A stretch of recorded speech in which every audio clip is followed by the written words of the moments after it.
Sahabat jiwa, terima kasih Anda masih setia menyaksikan Renungan Jiwa yang malam hari ini kita mengangkat tema Idul Adha mengajarkan kita pengorbanan dan juga keikhlasan. Tentunya di samping saya sudah ada narasumber kedua kita malam hari ini, yakni Mbak Liana Yasmin, ada Ustadz Akil dan juga Ustadz Riza juga yang akan bertanya kepada Mbak Liana. Saya persilahkan terlebih dahulu kepada Ustadz Akil untuk bertanya. Silahkan Ustadz. Assalamualaikum Celiana. Warahmatullahi Apa kabar? Ustaz. Alhamdulillah baik. Alhamdulillah ya. Oke, Celiana ini luar biasa sekali. Hidupnya selain dakwah di jalan Allah Subhanahu wa taala, mengabdikan hidupnya di jalan Allah. Celiana ini juga sebagai ibu rumah tangga, betul ya? Betul Nah, sekali ini Ustaz. saya penasaran sebenarnya. Kira-kira Celiana ini hambatannya apa saja sih ketika berdakwah, membantu rekan-rekan yang mu'alaf, mendakwahi mereka, kemudian mengajarkan agama pada mereka. Terus di sisi lain sebagai ibu rumah tangga, kira-kira hambatannya apa kira-kira? Kalau hambatan saya rasa mengatur waktu ya Ustadz ya. Itu yang sudah pasti dan jelas saya harus betul-betul kalau orang sekarang ngomongnya satset ya, harus satset gitu. Jadi waktu itu harus betul-betul dimaksimalkan. Jadi kadang juga saya harus ngatur gimana saya juga ada usaha. Jadi betul-betul di waktunya tuh sangat-sangat mepet sekali gitu. Terutama untuk dakwah, karena dakwah juga kan saya tidak hanya di wilayah, sebelumnya saya di Mualaf Center Yogyakarta. Jadi di wilayah Yogyakarta, tapi juga di sekitaran wilayah Jogjanya. Tidak hanya di kotanya, tapi di pinggiran juga. Di pelosok-pelosok seperti Gunung Kidul, Kulon Progo, bahkan di lereng Merapi Merbabu. Jadi itu harus pintar-pintar membagi waktu gitu. Ini luar biasa sekali perjuangan beliau, harus satset ibu-ibu ya. Harus satset begitu. Ini kita itu menjadi pribadi yang tangguh, salah satunya menjadi wanita yang tangguh dan taat kepada Allah, itu harus pandai memanage waktunya gitu ya, karena itu sangat penting sekali. Luar biasa sekali. Insya Allah.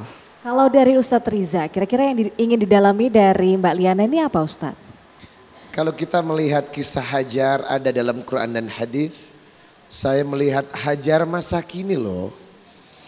Sebagai seorang ibu rumah tangga, istri, mengayomi umat, bermanfaat untuk umat, Masya Allah.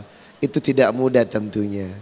Ada hal yang paling menarik yang ingin saya tanyakan adalah ketika seseorang bertanya kepada Rasulullah, Ayun nas ahabbu ilallah ta'ala, siapakah manusia yang paling dicintai Allah? Anfa'uhum linnas, yang paling bermanfaat untuk orang lain.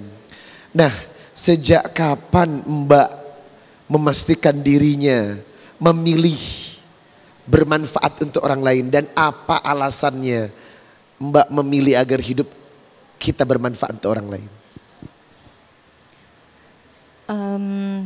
Saya keputusan terbesar itu kan berpindah keyakinan ya. Seperti Kohani tadi ya, saya juga di tahun 2013 itu masuk Islam. Saya tahu setelah itu pasti hidup saya juga akan berubah. Saya yakin Allah pilih saya tuh tidak sesimpel itu gitu. Allah sudah memilih saya, maka saya berazam, saya juga ingin memberikan yang terbaik dan semaksimal yang saya bisa untuk jalan dakwah ini. Karena saya dulu di 2013 tidak seperti sekarang ya Ustadz, kajian ada di mana-mana, kita gampang sekali untuk ilmu itu di mana-mana kita bisa cari. Tapi waktu itu tuh tidak seperti itu kondisinya, betul. Jadi saya pikir saya pengen ada peran saya untuk saudara-saudara saya yang mungkin juga punya cerita atau jalan kisah hidup yang mirip begitu. Jadi saya pengen teman-teman yang mau masuk Islam itu ada pendampingan. Dan setelah masuk Islam mereka nggak bingung mau kemana, belajar apa dulu gitu. Mereka nggak bingung. Jadi kita pengen punya wadah atau tempat supaya teman-teman mu'alaf ini juga terbantu gitu. Tidak hanya, mereka bukan hanya perlu ilmu dan nasihat, tapi juga perlu rangkulan, perlu didengarkan. Kondisinya sangat kompleks gitu Ustadz kalau teman-teman baru masuk Islam dan sangat rentan. Jadi itu saya berazam ya bismillah, mudah-mudahan ini menjadi salah satu jalan saya untuk bisa punya amal yang kelak saya bisa pegang gitu ya Ustadz ya. Saya bukan penceramah, saya bukan ahli ilmu, mungkin saya juga bukan ahli ibadah, tapi saya pengen ada amal-amal saya terbaik yang datangnya dari hati yang bisa saya tunjukkan ke Allah besok gitu. Masya Allah, menjadi orang yang bermanfaat tidak harus menjadi seorang penceramah seperti saya. Surat Fussilat 33, wa man ahsanu qawlan mimman da'a ilallah wa amila salihah wa qala innani minal muslimin. Siapapun yang mengajak orang ke jalan Allah dengan cara apapun, selama diajaknya ke jalan taat, dia adalah orang yang bermanfaat. Semoga ini inspirasi yang membuat kita bergairah untuk menjadi orang yang bermanfaat. Terima kasih Mbak. Masya Allah. Mbak Liana, kalau saya juga boleh ikut bertanya ya Mbak Liana. Tapi menjadi mu'alaf ini kan tidak semudah membalikan telapak tangan ya Mbak. Pengorbanan apa saja yang sebelumnya ini dilakukan oleh Mbak Liana sampai Mbak Liana ini bisa di posisi Mbak Liana sekarang? Karena memang dari awal saya berangkat dari nol ya Ustadz, Mbak Indi dan teman-teman di sini. Dakwah ini kan juga perlu pendanaan juga begitu. Bergerak nih kita nggak mungkin jalan gitu aja, pasti ada hal-hal yang pasti kita korbankan. Untuk awal-awal dulu memang pendanaan pribadi Ustadz, gitu. Jadi untuk awal ya, untuk awal. Jadi apapun itulah ya. Jadi sendiri Mbak Indi, itu menjadi satu hal yang cukup awalnya berat ya. Awalnya berat karena kami juga pernah sampai di kehabisan amunisi, kehabisan tenaga, sampai hampir kehabisan harapan. Tapi balik lagi, ini nih karena Allah gitu. Saya cuma baliknya ke situ aja gitu. Tapi alhamdulillah Allah kirim orang-orang baik, Allah kirim orang-orang yang mau ikut bantu dalam dakwah ini sampai hari ini kami bisa bergerak dan bisa juga memfasilitasi teman-teman mu'alaf yang baru masuk Islam. Dari mulai pra dan pasca syahadat sampai mungkin nanti ada pendampingan advokasi, psikolog dan lain sebagainya. Insya Allah sampai hari ini alhamdulillah bisa terlaksana begitu. Makna keikhlasan bagi seorang Liana Yasmin seperti apa? Setelah sekian lama gitu ya saya masuk Islam, ada satu kalimat dalam bahasa Arab begini. Kaifa akhofu minal fakir wa ana Abdul Ghani. Gitu. Bagaimana saya bisa takut pada kemiskinan sedangkan saya adalah hamba dari yang maha kaya. Itu saya pegang betul. Saya nggak takut gitu ya Mbak. Dan ikhlas itu menurut saya saat kita sudah yakin ini karena Allah, dari Allah. Sebetulnya kita ini kan nggak punya apa-apa ya Mbak Indi ya. Bahkan tubuh yang kita miliki aja bukan punya kita gitu. Milik Allah gitu. Sewaktu-waktu Allah ambil, Allah cabut nyawa kita ya sudah gitu. Jadi itu titik di mana saya merasa ya sudah ikhlas, apapun yang saya miliki itu sesungguhnya bukan punya saya, itu punya Allah. Itu semuanya akan kembali ke Allah dan saya yakin kalau kita ikhlas karena Allah, Allah juga akan nggak hitungan gitu sama kita. Pasti kembali juga gitu, entah dalam bentuk apapun dan materi itu tidak harus dengan nominal, dengan materi, tapi dengan diangkatnya kesusahan kita, diangkatnya kesedihan kita, buat saya itu juga satu rizki yang luar biasa gitu, itu ikhlas. Tapi satu pertanyaan lagi boleh ya Mbak sebelum saya nanti lanjut ke jamaah, mungkin Mbak Liana pernah tidak berada di titik terendah seperti apa yang pernah Mbak Liana ini alami atau rasakan ketika memberikan pengabdian kepada Allah?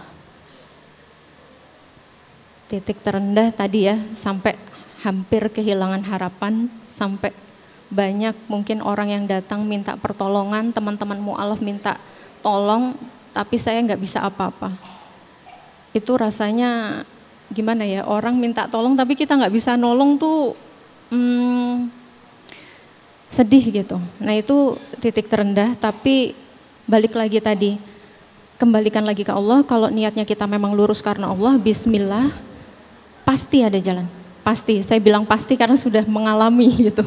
Jadi sudah di titik yang udah benar-benar nggak bisa, maju nggak bisa, mundur nggak bisa gitu, kanan kiri nggak bisa. Jadi pasrah ke Allah, Allah pasti bukakan jalan untuk kita.